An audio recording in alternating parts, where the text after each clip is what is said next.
జగన్మోహన్ రెడ్డి గారు విజయవాడకు వెళ్ళినప్పుడు వల్లభనేని వంశీ గారిని పరామర్శించడం కోసం అని చెప్పి జైల్లో కలిసి అప్పుడు ఒక పాప జగన్ గారిని చూసి ఏడవడం, సెల్ఫీ తీసుకోవడం, జగన్ గారికి ఇక్కడ ఆ పాప ముద్దు పెట్టడం, చాలా ప్రేమ, అఫెక్షన్.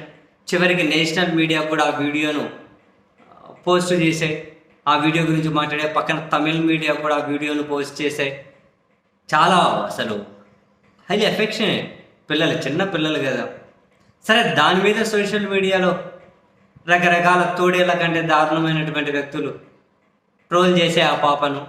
సరే, వాళ్ళ పరిధి అంతే, వాళ్ళ బుద్ధి అంతే కాబట్టి చిన్నపిల్లలను అలా చేయకూడదనే కనీస కామన్ సెన్స్ కూడా తెలియదు కాబట్టి అటువంటి ఎదవల గురించి పెద్దగా పట్టించుకోవాల్సిన అవసరం లేదేమో అని అనుకున్నాం. కానీ రాత్రి ఒక టీవీ ఛానల్లో గౌరవనీయులైన డిప్యూటీ స్పీకర్ రఘురామకృష్ణంరాజు గారు ఆ పాపను ట్రోల్ చేయడం, దారుణమైన ఎక్స్ప్రెషన్స్. సార్, మీరు హోల్డ్ చేస్తున్నటువంటి పొజిషన్ ఏంటి? Deputy speaker. ఇప్పుడు ఆ పాపను మీరు ఆ విధంగా ట్రోల్ చేయడం ద్వారా మీ గౌరవం ఏమైనా పెరుగుతుందా సార్? చట్టసభలను నడిపించే పొజిషన్లో ఉన్నారు. చేయరు, చట్టసభలను నడిపించే పొజిషన్ మీకెందుకు సార్? అంత దారుణంగా చిన్నపిల్లలను శారీరకంగానే కాదు, మానసికంగా కూడా హింసించడం, మానసికంగా కూడా వేధించడం చట్ట ప్రకారం మీరు శిక్షార్హులు అన్నది కూడా తెలియకుండా ఎట్లా సార్ చట్టసభలు నడిపించి ఆ పొజిషన్లో కూర్చున్నారు మీరు? ఎవరినో కమిడియన్ లాంటి యాంకర్లను, ఇంకెవరో పావలాగా వనికిరాని వాళ్ళను సాటిస్ఫై చేయడం కోసము, ఎవరినో సంతోషపెట్టడం కోసము ఆ పాపని ఎందుకు సార్ మీరు ట్రోల్ చేయడం? జగన్ గారిని అసలు మీకు రకరకాల ఎక్స్ప్రెషన్స్ ఉంటాయి. భావ వ్యక్తీకరణలో ఎక్స్ప్రెషన్ కూడా ఒక కీలకం. అది హద్దులు దాటినంత వరకు ఎవరికేమి ఇబ్బంది లేదు. మీరు ఎన్ని ఎక్స్ప్రెషన్స్ అయినా వలికించవచ్చు. జగన్ గారిని విమర్శించండి, ఇంకొకరిని తిట్టండి, అదంతా ఓకే. కానీ చిన్నపిల్లను ఎట్లా అంటున్నారు సార్ మీరు? పువ్వు పుట్టుగానే పరిమళించును అన్నట్టు బాల నటి యాక్టింగ్ చేస్తుంది అని చెప్పి తర్వాత ఏమన్నా తెలుసా?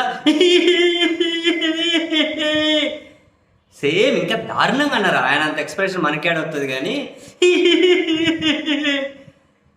అని చెప్పి ఏడిసిందంట. సేమ్ ఇలాగే. అట్లనా చిన్న పాపను మరి మానసికంగా హింసించడం కిందకు, వేధించడం కిందకు రాదా ఇది? ఎంత దారుణం సార్! ఎవరో చిల్లరోళ్ళు అలా అన్నారు అంటే అర్థం చేసుకోవచ్చు. మీరు గౌరవనీయమైన పొజిషన్లో ఉన్నారు సార్. చట్టసభలు నడిపించే వాళ్ళకు పిల్లల్ని మానసికంగా వేధించి హింసించకూడదు అన్న విషయం తెలియకపోవడం ఏంటండి బాబు? మీ గౌరవం పెరుగుతుందా సార్ ఆ పాపను ట్రోల్ చేస్తే? మీ గౌరవం, మీ ఎదురుగా కూర్చున్న వాళ్ళు, మీరు కూర్చున్న టీవీ ఛానల్లో రాజుగారి బలేకిరిచిండ్రు అని చెప్పి ఆఫ్ ది రికార్డ్ ఏమైనా కాసింత ఒకరికొకరు పొగుడుకుంటే పోడుకోవడానికి పనికొస్తుంది. కానీ సమాజం గమనించదా సార్? చిన్నపిల్లల మీద చట్టసభ సభ్యులు, చిన్నపిల్లల మీద డిప్యూటీ స్పీకర్ స్థాయి వ్యక్తి, ఇదా పద్ధతి? నాకైతే అసలు డైజెస్ట్ కూడా కాలేదు ఆ పెద్ద మనిషి ప్రవర్తన, ఆ డిప్యూటీ స్పీకర్ గారి ప్రవర్తన. సీరియస్లీ నాకైతే అసలు డైజెస్ట్ కూడా కాలేదు. చిన్నపిల్ల సార్, ఎవరి ఎమోషన్ వాళ్ళకు ఉంటుంది, ఎవరి ప్రేమ లేదు. మీరు దాన్నైనా కూడా మీరు అది ఒక డ్రామా అని చెప్పి చెప్పాలనుకున్నారనుకోండి, ఆ ఎఫెక్షన్ డ్రామా అని చెప్పాలనుకున్నారనుకోండి, పాప కోణంలో కాదు కదా సార్ చెప్పాల్సింది, జగన్ గారి కోణంలో చెప్పండి. దాన్ని ప్రజెంట్ చేసి ఇక మంచి దారి దొరకలేదా మీకు? ఆ జగన్మోహన్ రెడ్డి గారి పిఆర్ టీమ్ యాక్టివిటీస్ ఎట్లుంటాయి అందరికీ తెలుసు కదండి. ఈరోజు వాళ్ళ పిఆర్ టీంకి వాళ్ళ పాప ఉపయోగపడింది, ఎంతో హుందాగా ఉంది. మీరు ఒకవేళ ఖండించాలనుకుంటే, అది తప్పు డ్రామా అని మీరు చెప్పాలనుకుంటే ఇట్లా చెప్పండి.